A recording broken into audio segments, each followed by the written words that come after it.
I should have known something was off when he kept staring. It was just another Tuesday evening at Serenity Flow Yoga Studio. Or so I thought. I'd worn my favorite red sports bra and matching leggings, the ones that made me feel powerful, unstoppable. But the moment I unrolled my mat, I caught my instructor Greg eyeing me with an intensity that had nothing to do with alignment cues. "Interesting choice," he murmured as he glided past me, his voice low. "Red is such a charged color." I brushed it off. Greg was always making weird, pseudo-spiritual comments.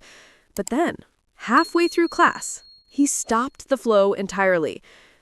"Class, let's take a moment to discuss energy," he announced, his gaze locked onto me.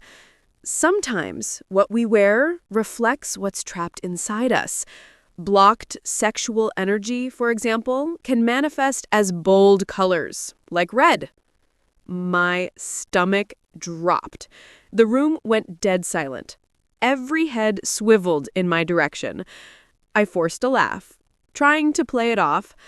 Maybe I just like the color?" Greg didn't smile. "The body doesn't lie," he said gravely. Then, as if that wasn't unsettling enough, he added, "We'll address this during Savasana." Address it? I spent the rest of class stiff as a board, my skin crawling. But I told myself I was overreacting. Maybe he'd just give some generic advice about chakras or whatever. Then came Savasana. Lights dimmed, soft music playing. I lay on my back, eyes closed, trying to relax. That's when I felt his hands. Greg's palms pressed into my shoulders, his thumbs digging into my collarbones. "You're holding so much tension," he whispered, his breath hot against my ear. I flinched. "I'm fine, really." "Shh, let me help." His hands slid lower, grazing the sides of my ribs. My eyes flew open. "What are you doing?" I hissed, jerking away. "Just releasing the blocked energy," he said, as if it were obvious. His fingers inched towards my hips. That's when I bolted upright, snatching my water bottle. "Nope, we're done." The entire class was staring now. Greg's face darkened. "You're resisting the healing," he said more loudly. "This is why you're stuck." My face burned. Without another word, I rolled up my mat and marched out, my heart pounding.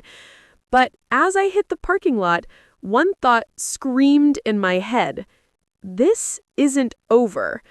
Because Greg wasn't just some kooky yoga teacher. He was the studio owner. And I had a feeling he wasn't used to being told no. I barely slept that night.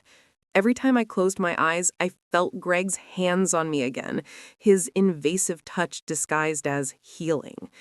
By morning, my anger had hardened into resolve. He didn't get to do that and just get away with it. I showed up at Serenity Flow early the next day, before the first class. The studio was empty except for the receptionist, a college-aged girl named Lila, who barely looked up from her phone. "Hey," I said, forcing calm into my voice. "Is Greg here?" Lila shrugged. "In the back office, but he's got a private session in 10, so..." "Perfect." I didn't wait for permission. I strode past her, my sneakers silent on the bamboo floors. Greg's office door was slightly ajar. I pushed it open without knocking. He was sitting behind his desk, shirtless, of course, sipping some green sludge from a mason jar. His eyebrows shot up when he saw me. "Ah," he said, smirking. "I wondered if you'd come back. The body always seeks balance." I crossed my arms. "Cut the act. You crossed a line last night." Greg sighed like I was some misbehaving student. "You're still resisting. That's okay. Growth takes time." "No," I snapped. "What isn't okay is you using energy work as an excuse to grope students." His smirk faded. "Careful," he said softly. "Accusing someone like that can ruin a reputation." Was that a threat? I leaned forward, planting my hands on his desk. Here's what's going to happen. You're going to apologize, and then you're going to promise never to pull that crap again, or I start talking. Loudly. Greg studied me for a long moment. Then, to my shock, he laughed. You're fiery, he said, standing. I like that, but you're missing the bigger picture. He stepped closer, and I caught a whiff of patchouli and something sharper. Arrogance. This studio is mine. My students trust me. Who do you think they'll believe? My pulse roared in my ears. He was right. Greg had a cult-like following. But then I remembered Lila's bored expression, the way she hadn't even questioned me walking in. Maybe, I said slowly. Not everyone's as brainwashed as you think. Greg's eyes flickered. For the first time, he looked uneasy. Before he could respond, the door creaked open. Lila stood there, phone in hand. Recording. Sorry, but this seemed like something I should document. Greg's face went pale. I grinned.